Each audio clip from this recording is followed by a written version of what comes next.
Assalamualaikum warahmatullahi wabarakatuh. Saya daripada kumpulan 9 ingin membentangkan tajuk pembentangan kumpulan kami iaitu Tiada Kemiskinan, di mana saya Nur Ain Syairah binti Rashid S57867 dan kawan saya yang seterusnya adalah Chan Kian Wen S58884 dan yang terakhir adalah Chang Yazi S58168. Saya Nur Ain Syairah binti Rashid S57867. Tajuk artikel yang pertama iaitu Tiada Kemiskinan, petunjuk paling penting bagi pembangunan kesatuan Eropah. Isu kemiskinan ini bukanlah semata-mata merujuk kepada kekurangan dari segi pendapatan serta kekurangan dari segi material. Namun begitu, ia merujuk kepada kemampuan seseorang individu itu untuk menjalankan fungsi dalam masyarakat. Contohnya seperti perolehannya terhadap pendidikan, terhadap kesihatan dan pelbagai lagi. Isu kemiskinan ini dianggap sebagai perkara biasa dalam sesebuah negara serta organisasi global akibat daripada isu ini yang sukar dibasmi sejak sekian abad.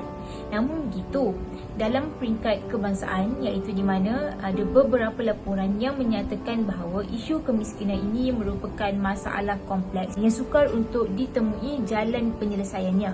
Oleh itu, berdasarkan kepada artikel ini di mana ia telah menyatakan bahawa isu kemiskinan yang terdapat di kesatuan Eropah ini sukar diselesaikan akibat oleh keterangkuman sosial dengan bilangan penduduk yang tidak seimbang. Takrifan kemiskinan di peringkat kesatuan Eropah, ia di mana kemiskinan ini merujuk kepada sumber yang terhad sama ada individu, keluarga maupun kumpulan terhadap aspek material, budaya serta sosial. Isu kemiskinan ini ia diukur berdasarkan kepada garis pendapatan seseorang individu itu. Di Eropah, di mana isu kemiskinan ini juga mengalami masalah iaitu apabila berlakunya perbezaan yang ketara antara bilangan lelaki dan bilangan wanita. Oleh itu, dalam ingin memerangi isu kemiskinan dan pengecualian sosial ini iaitu di mana adanya strategi pembasmian kemiskinan yang merupakan sebagai objektif khusus dalam bidang dasar sosial. Kemiskinan di Romania, ia di mana telah dilaporkan bahawa kerajaan Romania ini merupakan sebuah kerajaan yang memiliki rekod yang tertinggi berkaitan kemiskinan pada tahun 2014. Secara umumnya, matlamat objektif strategi kebangsaan adalah di mana kerajaan Romania ini perlu mengurangkan bilangan masyarakat yang berisiko terhadap masalah kemiskinan iaitu lebih kurang 580,000. Gabungan tenaga antara kerajaan dan individu ini sangat penting dalam menghapuskan isu kemiskinan yang berlaku ini. Ia bermakna pendekatan yang berkesan ini dapat menghasilkan kesan yang positif terhadap pembangunan negara. Selain itu juga, dengan mewujudkan standard, kualiti dan kos yang mampan yang bertujuan untuk mengurangkan masyarakat yang berada dalam golongan miskin tegar di Romania ini. Dengan membangunkan sistem sosial serta memperkemaskan semua pengkalan data ini juga dapat mengurangkan sekurang-kurangnya jumlah rakyat yang hidup dalam miskin relatif. Dan buat terakhir sekali iaitu dengan menyediakan pembangunan serta bantuan-bantuan sosial dapat memperkukuhkan lagi sistem perkhidmatan dari aspek kecemasan, pemulihan serta pampasan kerugian. Bagaimana isu kemiskinan ini dipersembahkan mengikut data? Oleh itu, isu kemiskinan ini merupakan punca dan akibat berlakunya peminggiran dan penyelisihan sosial. Usaha yang berterusan dilakukan oleh pihak kesatuan Eropah ini berkemungkinan dapat membasmi isu kemiskinan yang berlaku menjelang tahun 2030. Oleh itu, rajah yang pertama sekali adalah berkaitan dengan orang yang berisiko terhadap kemiskinan serta penyelisihan sosial. Berdasarkan kepada rajah tersebut, ia di mana berlakunya penurunan bilangan masyarakat yang berisiko terhadap isu kemiskinan dan penyelisihan sosial. Ini bermakna ia berkemungkinan membolehkan bahawa isu kemiskinan ini dapat dicapai. Dan rajah yang kedua pula adalah berkaitan dengan orang yang kekurangan sumber material. Berdasarkan kepada rajah tersebut, di mana berlaku penurunan bilangan orang yang kurang bernasib baik dalam aspek kekurangan material. Berdasarkan kepada pendekatan yang diambil oleh Kesatuan Eropah ini, ia merupakan usaha yang tepat kerana berlakunya perubahan yang positif sedikit demi sedikit. Secara kesimpulannya, di mana negara Eropah ini merupakan negara yang menjadi tumpuan umum bagi masyarakat untuk datang melancong serta menetap. Oleh itu, matlamat pelaksanaan pembangunan 2030 ini amat penting agar pembangunan Kesatuan Eropah ini mampan selaras dengan agenda pembangunan 2030. Oleh itu, penglibatan semua pihak Kesatuan Eropah sama ada secara dalaman maupun luaran, ia perlu menyelaraskan dasar pembangunan dengan adanya tanggungjawab sosial, prinsip subsidiari, menghormati antara satu sama lain dan pelbagai diri. Artikel yang kedua adalah kajian semula mengenai sumbangan kepelbagaian tanaman kepada pembangunan mampan matlamat 1 iaitu tiada kemiskinan di rantau dunia yang berbeza. Ia di mana kepelbagaian tanaman ini merupakan salah satu cara dalam meningkatkan pendapatan masyarakat. Namun begitu, kemiskinan ini merangkumi kepada konsep yang luas. Ia bukanlah hanya merujuk kepada kekurangan pendapatan, malah ia juga mengambil kira kekurangan dari segi aspek pemakanan, pendidikan, ketidaksamaan jantina, diskriminasi dan pelbagai lagi.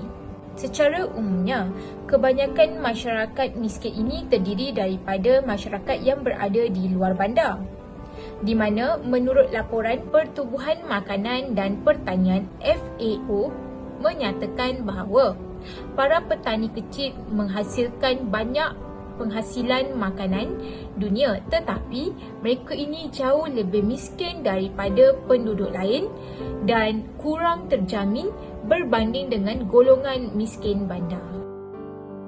Pendapatan, keselamatan makanan dan pemakanan, kesaksamaan jantina serta perubahan iklim ini merupakan antara sumbangan kepada kepelbagaian tanaman dalam mencapai matlamat pembangunan 1 iaitu tiada kemiskinan.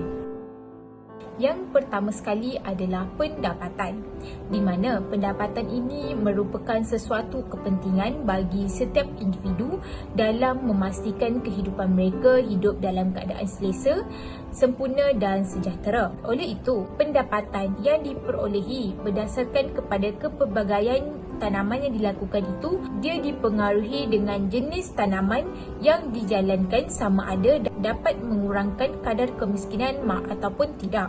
Antara contoh jenis tanaman seperti tanaman yang bernilai tinggi, tenusu serta buah-buahan ataupun lain-lain.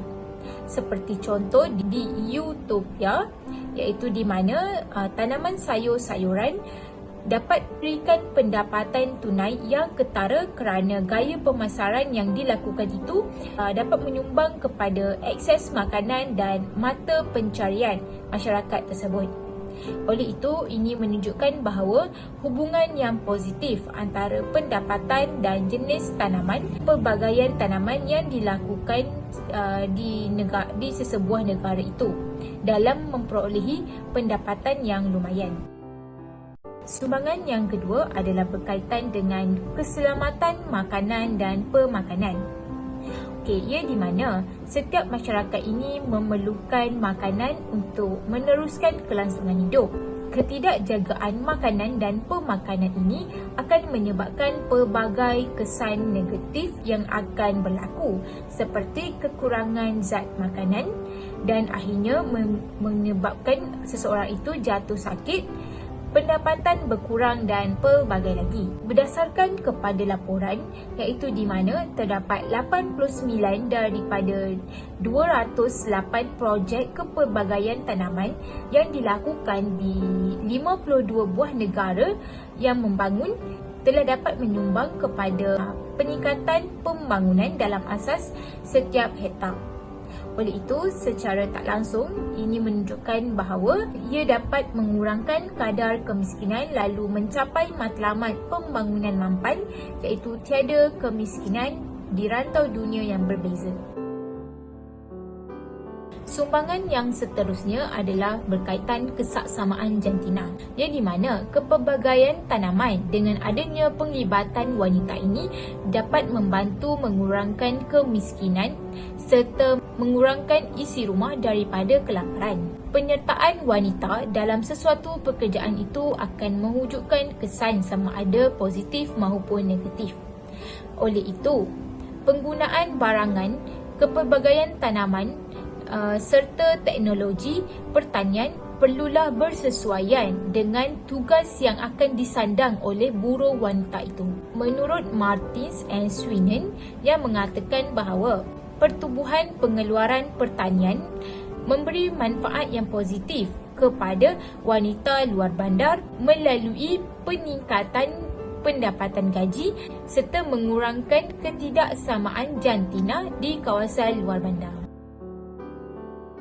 Kali adalah berkaitan dengan keterdedahan kepada perubahan iklim. Perubahan iklim merupakan cabaran yang paling besar kepada sektor pertanian dalam mengeluarkan hasil pertaniannya. Ia juga memberi kesan yang sangat teruk kepada para petani yang tinggal di kawasan yang mempunyai 4 musim dan sebaliknya. Amalan kepelbagaian tanaman yang betul ini dapat membolehkan para petani ini menganalisis turun naik mikroklimat sesuatu keadaan tempat tersebut. Oleh itu, di mana dengan adanya strategi dalam pelaksanaan sistem tanaman pelbagai jenis dengan mengurangkan kerentanan terhadap perubahan iklim dapat mengubah sistem pertanian kepelbagaian tanaman para petani tersebut. Jadi, secara tak langsung ia dapat meningkatkan pendapatan masyarakat, hasil tanaman serta tahap keselamatan dan pemakanan yang lebih baik. Terdapat 6 faktor yang dikatakan dapat mempengaruhi pelaksanaan kepelbagaian tanaman ini. Antaranya adalah akses ke jalan raya dan pasar. Yang kedua adalah akses kepada pengairan. Yang ketiga, saiz tanah. Yang keempat adalah hak tanah dan air. Yang kelima adalah kemiskinan kronik. Dan yang terakhir sekali adalah campur tangan dasar. Faktor yang pertama adalah akses ke jalan raya dan pasar. Ia di mana penempatan sesuatu kawasan akan mempengaruhi keuntungan sesebuah tanaman yang dilakukan. Seperti contoh, iaitu di mana di India, ketumpatan jalan secara positifnya merosakkan penggunaan tanaman bernilai tinggi. Tetapi ia berlaku kepadatan jalan raya yang akan meningkatkan pendapatan yang lebih baik. Jadi, petani yang tinggal lebih dekat dengan jalan raya cenderung untuk mengambil bahagian dalam pasaran berbanding dengan petani yang tinggal di kawasan dalaman. Faktor yang kedua adalah akses kepada pengairan, di mana sistem pengairan ini merupakan salah satu cara dalam hendak mengurangkan kemiskinan. Jadi, dengan adanya kemudahan pengairan yang lebih baik dapat melancarkan perjalanan ke atas sesebuah pengeluaran pasaran serta memenuhi keperluan tunai masyarakat. Faktor yang ketiga adalah saiz tanah. Ia di mana dengan adanya ladang yang besar, ia membolehkan petani itu mempelbagaikan tanamannya dan memperkomersialkannya. Namun begitu, Di kawasan luar bandar ini, tidak semua para petani ini mempunyai saiz ladang yang besar. Malah mereka ini juga dikekang oleh musim yang dihadapi di tempat mereka tersebut. Jadi, pendapatan masyarakat antara petani berskala besar dengan petani berskala kecil ini mempunyai jurang yang sangat ketara. Faktor yang seterusnya adalah hak tanah dan air. Ia di mana kelemahan terhadap hak tanah dan air ini akan menjadi satu cabaran kepada para petani itu dalam mempelbagaikan tanamannya. Jadi apabila petani itu mempunyai hak tanah dan air ke atas ladang mereka sendiri, ia akan memudahkan mereka dalam meningkatkan kepelbagaian tanaman tanpa gangguan pihak tertentu. Kemiskinan kronik juga merupakan faktor yang akan mempengaruhi kepelbagaian tanaman, di mana kemiskinan kronik ini difahamkan sebagai maksud kemiskinan masyarakat yang terus menerus dari generasi ke generasi. Jadi ia dikatakan kronik itu di mana pengawalan kepada akses terhadap sumber yang terhad, sumber yang tidak sama rata seperti dari segi ketidakadilan budaya, sosial serta politik dan ekonomi. Seperti contoh di mana di Utopia, iaitu di mana tanaman bernilai tinggi ini dia ditanam oleh petani miskin yang berskala kecil, di mana pengeluaran mereka ini adalah rendah kerana kekurangan modal untuk membeli barangan seperti buruh, tanah dan lain-lain. Oleh itu, perkara ini akan berlaku dominasi, iaitu di mana petani kaya ini mendiskriminasi pengeluaran makanan berbanding dengan petani miskin. Faktor yang mempengaruhi kepelbagaian tanaman yang terakhir sekali adalah campur tangan dasar. Campur tangan dasar ini adalah sangat penting dan ia bertujuan sebagai salah satu strategi pembasmian kemiskinan oleh dasar pertanian kepada pembangunan luar bandar. Namun begitu, tidak semua strategi pelaksanaan yang dilakukan oleh kerajaan terhadap sesebuah pertanian dalam negara itu membawa kepada kesan yang positif. Sebagai contoh, inisiatif dasar pelaksanaan yang dilakukan di Kenya ini membawa kesan positif, namun begitu di India membawa kesan negatif di mana cukai tanaman meningkat. Oleh itu, setiap campur tangan kerajaan dengan mewujudkan dasar-dasar, ia perlu diambil kira kesan kepada masyarakat serta negara. Berdasarkan kepada perbincangan dan hasil kajian daripada laporan tersebut, di mana kepelbagaian tanaman merupakan salah satu cara dalam mencapai sasaran matlamat pembangunan satu, iaitu tiada kemiskinan. Pendapatan, keselamatan makanan dan pemakanan, kesaksamaan jantina serta keterdedahan kepada perubahan iklim merupakan sumbangan kepada kepelbagaian tanaman. Itu yang dinyatakan sebelum ini juga yang dapat mempengaruhi aktiviti kepelbagaian tanaman dalam sektor pertanian. Walau bagaimanapun, setiap faktor tersebut tidak semuanya memberi manfaat kepada semua negara, di mana jenis tanaman kepelbagaian tanaman seperti tanaman bercampur, polikultur, tanaman bernilai tinggi, teknologi agrikultur, tanaman campuran serta agroforestry yang di mana ia bergantung kepada kelebihan yang terdapat pada negara tersebut. Secara kesimpulannya, dapat disimpulkan bahawa strategi dalam kepelbagaian tanaman merupakan petunjuk bagi pembangunan ekonomi serta mencapai matlamat pembangunan mampan satu, iaitu tiada kemiskinan di rantau dunia yang berbeza. Ulasan artikel yang ketiga adalah bertajuk isu kemiskinan menjadi halangan yang utama dalam pelaksanaan matlamat pembangunan mampan. Isu kemiskinan merupakan isu global dan perlu ditangani oleh semua negara. Menurut Pertubuhan Bangsa-Bangsa Bersatu 2020, kemiskinan melibatkan kekurangan pendapatan dan sumber proaktif untuk menampung perbelanjaan asas seperti makanan, minuman dan sebagainya. Terdapat dua konsep kemiskinan iaitu kemiskinan mutlak dan kemiskinan relatif. Menurut Rio Fuhao 2019, kemiskinan juga boleh disebabkan perubahan iklim. Hal ini dikatakan demikian kerana ia boleh merosakkan tanaman dan menyebabkan kerosakan harta benda. Pendidikan mempunyai potensi yang besar dalam penurunan kemiskinan. Jika sesebuah negara mempunyai sistem pendidikan yang rendah, ia akan menghadapi masalah kesukaran mencari tenaga kerja. Oleh itu, penelitian artikel ini membincangkan tentang peranan kemiskinan dan menerangkan sebab kemiskinan menjadi halangan yang utama dalam pelaksanaan SDG di negara membangun. Pada tahun 2000, Pertubuhan Bangsa-Bangsa Bersatu mengenal pasti masalah kemiskinan dengan menubuhkan MDG di mana ia adalah 8 matlamat global yang akan dicapai menjelang tahun 2015. Sasaran untuk membasmi kemiskinan adalah seperti mengurangkan kemiskinan tegak. Menurut Jacob 2017, menekan keperluan untuk mengukur matlamat dengan tepat. Hal ini dikatakan demikian kerana pengukuran yang tidak cukup boleh menyebabkan kegagalan prestasi terutamanya aspek kemiskinan yang sukar dinilai.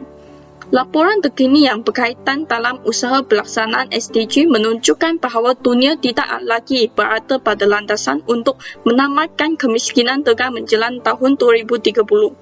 Data tersebut menunjukkan bahawa kemiskinan tegak telah menjejaskan ramai penduduk bandar dan luar bandar dan masalah ini diburukkan oleh konflik dan perubahan iklim.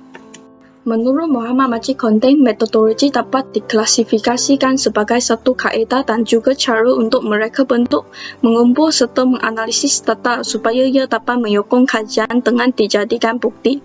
Dalam kajian ini, pengkaji telah menggunakan satu tinjauan antarabangsa yang dilakukan melalui soal selidik untuk mengkaji pengaruh kemiskinan dalam pelaksanaan SDG.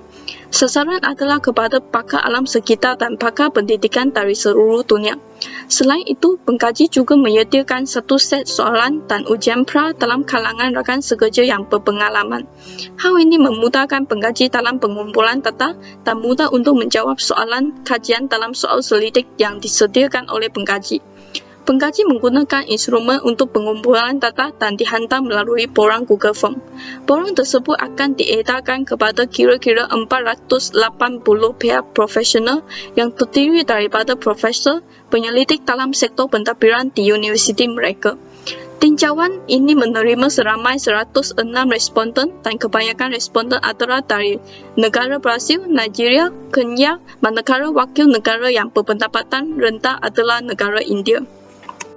Analisa data ini didapati berdasarkan daripada tindak balas responden yang menjawab beberapa soalan yang dikemukakan dalam borang tinjauan yang diedarkan oleh pengkaji dalam talian untuk meneroka kemungkinan pengaruh kemiskinan dalam mencapai matlamat pembangunan mampan. Raja 3 merujuk kepada penekanan kepada kesan negatif dalam setiap SDG. Seramai 40% daripada sampel menunjukkan kesan yang negatif iaitu SDG 2, 3, 4, 6, 8 dan 10. Kemiskinan bukan satu isu yang boleh menjejaskan pencapaian matlamat. Sebaliknya, faktor perubahan iklim yang menjadi halangan dalam pelaksanaan SDG.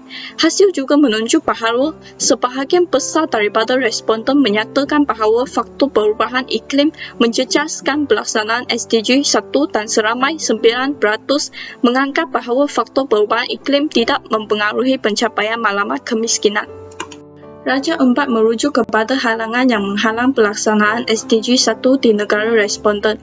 Responden diminta untuk memilih halangan yang dikenalkan di negara mereka. Hasil menunjukkan bahawa sebanyak 80% memilih kekurangan tapi urus yang betul sebagai penghalang yang utama.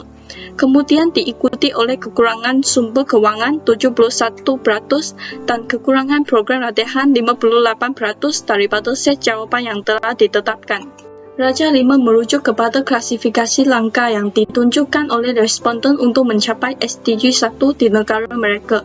Hasil menunjukkan terdapat sebanyak 93% telah menunjukkan 170 langkah. Jawapan merujuk kepada isu tapi urus 53%, kemudian diikuti oleh pendidikan dan latihan 14%, diikuti dengan sumber ekonomi dan keperluan asas 12%, dan sokongan keuangan 12%. Dalam artikel ini telah menyiasat sejauh mana isu kemiskinan memberi kesan dalam pencapaian SDG. Tinjauan yang telah dijalankan dan mengumpul tindak balas peserta yang terdiri daripada 36 negara. Selama 98% responden yang beranggapan bahawa kemiskinan merupakan ancaman kepada pelaksanaan SDG, terutamanya kepada SDG yang kedua iaitu sirah hangga, SDG yang ketiga kesihatan dan kesejahteraan yang baik, SDG keempat pendidikan berkualiti dan SDG ke-6 air bersih dan sanitasi. Selama 91% responden berasa bahawa perubahan iklim adalah ancaman yang ketara bagi pelaksanaan SDG 1 iaitu kemiskinan. 80% responden mengatakan bahawa kekurangan tapi urus sebagai halangan utama dan selama 71% responden menyatakan bahawa kekurangan sumber kewangan sebagai halangan. Diikuti dengan 58% responden memilih kekurangan program latihan. Kesimpulannya, dapatan kajian menunjukkan bahawa walaupun menunjukkan pencapaian dalam menangani kemiskinan, tetapi masih tidak sama dalam kalangan negara-negara perindustrian dan negara membangun. Ulasan artikel yang keempat adalah bertajuk pertanian adalah laluan untuk keluar dari kemiskinan dengan mengambil kira pengalaman antarabangsa. Komuniti global bercita-cita untuk menamatkan kemiskinan menjelang tahun 2030, di mana ia merupakan maklumat yang pertama dalam maklumat pembangunan mampan. Menurut Bank Dunia 2019, terdapat lebih daripada 1 bilion orang yang hidup dalam kemiskinan tega pada tahun 2015 berbanding dengan tahun 1990. Oleh itu, perbincangan ini adalah berkaitan dengan pengurangan kemiskinan dengan memberi tumpuan kepada pertumbuhan dan permintaan kepada golongan miskin. Menurut The January and Southlet 2010, pertanian bukan sahaja dapat mengurangkan kemiskinan, ia juga mempunyai kesan berhubungan yang kukuh ke atas seluruh ekonomi. Oleh itu, penyelidikan akan fokus untuk memberitahu tentang laluan untuk keluar dari kemiskinan. Seterusnya adalah bahagian pertumbuhan yang diterajui oleh perluasan tanah di Afrika. Negara Afrika telah mengalami pertumbuhan pertanian yang mampan dengan berata pertumbuhan tahunan 4.7% dari tahun 2000 hingga tahun 2018. Menurut Bank Dunia 2019, penurunan kemiskinan di Afrika juga meningkat iaitu menurun dari 55% pada tahun 1990 hingga 41% pada tahun 2015. Hal ini kerana kerajaan Afrika mengutamakan pertanian dalam pembangunan mereka dengan melaporkan sebahagian besar daripada belanjawan negara mereka. Walau bagaimanapun, kadar kemiskinan di negara Afrika kekal tinggi berbanding mana-mana rantau di dunia. Hal ini disebabkan kemajuan terkini tidak mencukupi untuk mengurangkan golongan miskin dengan ketara. Seterusnya adalah bahagian kepelbagaian yang diterajui berkebun kecil di Asia Selatan. Asia Selatan telah mencapai kejayaan dalam pengurangan kemiskinan di mana revolusi hijau dan strategi kepelbagaian pertanian adalah penting dalam pengurangan kemiskinan. Strategi ini telah meningkatkan pendapatan petani dan mengurangkan kemiskinan. Selain itu, berkebun kecil telah memainkan peranan yang penting dalam memacu kepelbagaian di Asia Selatan. Hal ini dikatakan demikian kerana berkebun kecil telah mendorong pertumbuhan yang pesat dalam pengeluaran dan penggunaan susu. Pada hari ini, negara India telah menjadi pengeluar susu yang terbesar di dunia. Bahagian ini adalah strategi yang diterajui perlindungan sosial di Amerika Latin. Prestasi sektor pertanian di Amerika Latin diterajui oleh pengembangan pertanian di Brazil. Selepas tahun 2000, Brazil mempercepatkan penurunan dalam ketidaksamaan pendapatan per kapita isi rumah dengan pendapatan per kapita 10% meningkatkan kepada 7% dari tahun 2001 hingga tahun 2007. Menurut Gasparini dan Lustig 2011 yang mengatakan bahawa permintaan awam juga meningkat dari segi gaji minimum. Walaupun strategi yang diterajui perlindungan sosial telah berjaya, tetapi ia tidak mampu melainkan pertumbuhan lebih inklusif di kawasan bandar dan luar bandar. Seterusnya adalah strategi pembantaran yang diterajui pertanian di China. Terdapat 3 fasa kemajuan China dalam pengurangan kemiskinan. Fasa yang pertama adalah pembaharuan yang diterajui oleh pertanian. Pada tahun 1978, seramai 97% daripada penduduk luar bandar hidup di paras kemiskinan di mana ia tidak mempunyai pendapatan dan makanan yang mencukupi. Keadaan ini berubah apabila negeri membuka semula pasaran luar bandar untuk petani yang berdagang hasil. Selain itu, kerajaan juga memperbaharui sistem perolehan pertanian. Walaupun semua komuniti tertakluk kepada program perolehan kerajaan sebelum tahun 1984, bilangan komuniti kerajaan menurun daripada 113 kepada 38. Akhirnya kata kemiskinan telah menurun kepada 78.3% pada tahun 1985.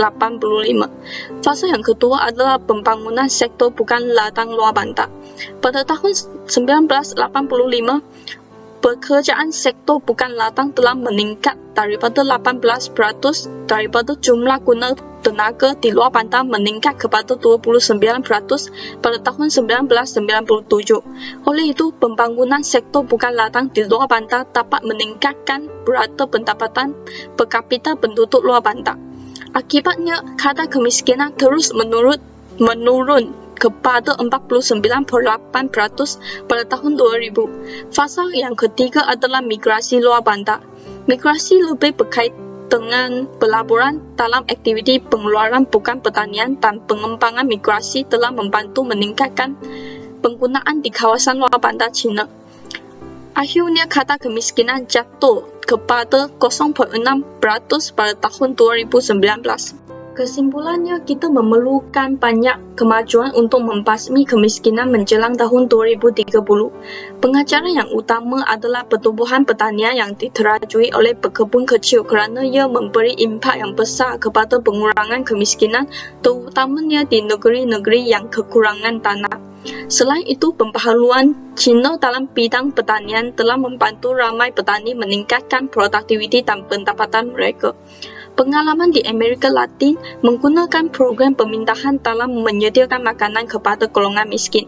Oleh itu, dapat dilihatkan bahawa negara-negara boleh berkongsi pengetahuan dan belajar antara satu sama lain supaya dapat menghapuskan kemiskinan menjelang tahun 2030. Seterusnya, isu kemiskinan akibat pandemik COVID-19 menjadi kekangan kepada rakyat berpendapatan rendah di Bangladesh. Pengenalan, kesan pandemik COVID-19 semakin meluas kepada golongan miskin hari demi hari akibat kehilangan kerja. Banyak sektor yang terpaksa tutup agar wabak ini dapat dikurangkan. Tindakan ini memang dapat mengurangkan kesan kes positif, tetapi telah menjadikan beban kepada golongan miskin. Sesetengah masyarakat yang paling terdedah kepada kesan pandemik ini termasuk isi rumah dan yang berpendapatan rendah ataupun tidak tetap. Pada kawasan luar bandar, masyarakat yang miskin lebih berisiko kerana mereka tidak dapat menjual hasil tanaman dan hasil tangkapan mereka. Oleh itu, mereka tidak mampu untuk menjana sembarang pendapatan untuk kegunaan harian. Wabak ini telah mengganggu sosioekonomi seluruh dunia kerana banyak sektor yang terpaksa tutup. Pada masa yang paling kritikal, semua sektor dipaksa tutup agar melindungi keselamatan semua masyarakat. Kos berubatan semakin meningkat dan kebanyakan hospital tidak mempunyai katil yang cukup ataupun tempat yang cukup untuk merawat golongan yang berstatus positif. Seterusnya, sorotan literatur. Golongan miskin merupakan golongan yang mempunyai masalah ekonomi ataupun penganggur yang tidak mampu mencari pendapatan untuk menjalankan kehidupan harian. Isu kemiskinan merupakan antara isu yang sangat popular, namun tidak ada cara penyelesaian dan juga langkah untuk menghentikan isu ini dengan tepat walaupun berbagai pihak terlibat membincangkan isu ini dan mencadangkan langkah-langkah untuk menangani isu ini. Seterusnya, konsep kemiskinan yang dikatakan iaitu keperluan asas merujuk kepada keperluan hak asasi manusia untuk hidup, seperti kegunaan harian, tempat tinggal, makanan, minuman, dan juga pakaian. Menurut Muksin 2004 dan Muhammad E. Syabuddin 1997, fakir dan orang miskin adalah dua kaum yang daif yang berbeza tetapi statusnya hampir sama. Kadar bilangan orang miskin di negara Bangladesh semakin meningkat karena ekonomi negara tidak stabil dan juga bilangan rakyat yang terlalu ramai sehingga ekonomi kerajaan tidak mampu menampung bilangan tersebut. Menurut Muhammad Majid Konting 2000, metodologi merupakan kaedah dan teknik reka bentuk mengumpul dan menganalisis data supaya dapat menghasilkan bukti yang boleh menyokong sesuatu kajian. Metodologi menerangkan cara sesuatu masalah yang dikaji dan sebab sesuatu kaedah dan teknik tertentu digunakan. Populasi sampel dan pengumpulan data. Kajian telah dijalankan di seluruh Bangladesh yang fokus kepada golongan berpendapatan rendah di kawasan pinggir bandar. Oleh kerana golongan ini terhadap akses internet, kajian ini telah menggunakan cara temu bual. Responden telah dipilih mengikut lingkungan tahap pekerjaan, umur dan juga penjarakan untuk mendapatkan data. Kajian ini telah menggunakan kaedah kualitatif dan juga kuantitatif untuk mendapatkan data prima. Perbincangan dan cadangan penyelesaian. Penyelidikan ini melihat kesan wabak COVID-19 mengenai mata pencarian dan tekanan psikologi penduduk berpendapatan rendah di pinggir bandar Bangladesh. Pandemik COVID-19 bukan sahaja terhad kepada kesihatan tetapi juga memberi kesan yang besar terhadap aspek sosial dan juga ekonomi negara. Laporan menyatakan bahawa COVID-19 akan memberikan kesan buruk terhadap mata pencarian kerana hampir separuh daripada tenaga kerja di seluruh dunia, tidak kira penduduk bandar ataupun kawasan luar bandar, didapati menganggur kerana terdapat banyak sektor yang terpaksa tutup. Kesimpulannya, pandemik COVID-19 telah membawa masalah yang besar terhadap sosio-ekonomi dan penderitaan psikologik dalam kehidupan manusia di seluruh dunia. Majoriti rakyat adalah bergantung kepada kerja harian untuk meneruskan kehidupan dan sekarang mereka telah kehilangan pekerjaan dan juga kos sara hidup serta berbagai tanggungan telah membebankan semua manusia. Oleh itu, semua mestilah menjaga diri sendiri dan juga menjaga kebersihan agar kita dapat memenangi pandemik ini. Kesan persimpangan etnik kaum dan kemiskinan kesihatan di kalangan kediaman masyarakat orang dewasa yang lebih tua dalam berbagai etnik penduduk Asia. Kajian berasaskan populasi. Pengenalan. Malaysia merupakan negara yang mempunyai berbagai kaum yang mempunyai keunikan tersendiri. Sebuah negara majmuk dapat dilihat melalui keberbagaian kaum yang wujud. Terdapat 3 kaum terbesar di negara Malaysia, iaitu Islam, Buddha, dan Hindu. Malaysia merupakan negara yang berpegang teguh kepada konsep keagamaan yang mengajari manusia untuk hidup bersatu dan membentukkan sebuah negara yang bebas daripada diskriminasi kaum. Ramai orang yang mengalami kemiskinan dan kadar pengangguran negara juga semakin meningkat disebabkan oleh pandemik COVID-19 yang berlaku. Kemiskinan kesihatan bermaksud kualiti kesihatan sesebuah negara yang lemah ataupun kurang lengkap seperti di negara India. Kemiskinan nilai pula didefinisikan sebagai individu yang kurang didikan agama sehingga mereka melakukan perbuatan yang salah dan disabitkan kesalahan. Kemiskinan usia tua kurang upaya seperti fizikal iaitu cacat, mental dan hilang deria upaya terutamanya dalam kalangan berpendapatan rendah dan sederhana negara. Jurang adalah satu yang memerlukan penerokaan sebagai penemuan daripada populasi berbilang etnik. Hal ini boleh membantu mengenai pasti kumpulan yang kurang bernasib baik dengan keadaan kesihatan tertentu, selain daripada memahami keperluan kesihatan yang berbeza bagi kumpulan etnik. Seterusnya, Perkhidmatan Penjagaan Kesihatan di Malaysia menyediakan layanan yang sama rata kepada semua rakyat dan dibahagikan kepada 2 aspek iaitu perkhidmatan penjagaan kepada pihak kerajaan dan persendirian iaitu swasta. Metodologi. Menurut Muhammad Majid Konting 2000, metodologi merupakan kaedah dan teknik reka bentuk mengumpul dan menganalisis data supaya dapat menghasilkan bukti yang boleh menyokong sesuatu kajian. Metodologi menerangkan cara sesuatu masalah yang dikaji dan sebab sesuatu kaedah dan teknik tertentu digunakan. Hasil kajian ini melibatkan seramai 1,380 responden dan majoriti responden adalah orang Melayu iaitu sebanyak 816 orang, orang Cina sebanyak 708 orang dan India 108 orang. Lazimnya miskin tegar di kalangan orang Melayu dan bukan Cina adalah sebanyak 36.4% dan masing-masing 36.2%. Kajian ini bertujuan untuk mengkaji kesan persilangan antara etnik dan kadar kemiskinan terhadap kesehatan mental dan fisika dalam kalangan warga emas di Malaysia. Perbincangan ini disokong dan dibuktikan oleh persatuan antara etnik Melayu dan kemerosotan kognitif dalam kumpulan miskin tegar dan kehadiran hubungan yang signifikan antara golongan lemah dan cacat kognitif dalam kumpulan Melayu. Seterusnya yaitu faktor budaya juga mempengaruhi kesehatan psikologi Malaysia. Kesimpulannya, kajian ini dapat membantu kita lebih memahami tentang kesan persilangan etnik dan juga kemiskinan terhadap kesehatan di dalam kalangan warga tua yang tinggal secara berbilang etnik di Malaysia, dan warga emas Melayu merupakan majoriti yang lebih terdedah kepada kemerosotan kognitif tanpa mengira tentang status kemiskinan mereka. Dan reka bentuk program bantuan warga emas harus memberikan pertimbangan yang sewajarnya kepada khusus ciri-ciri perpaksikan etnik supaya dapat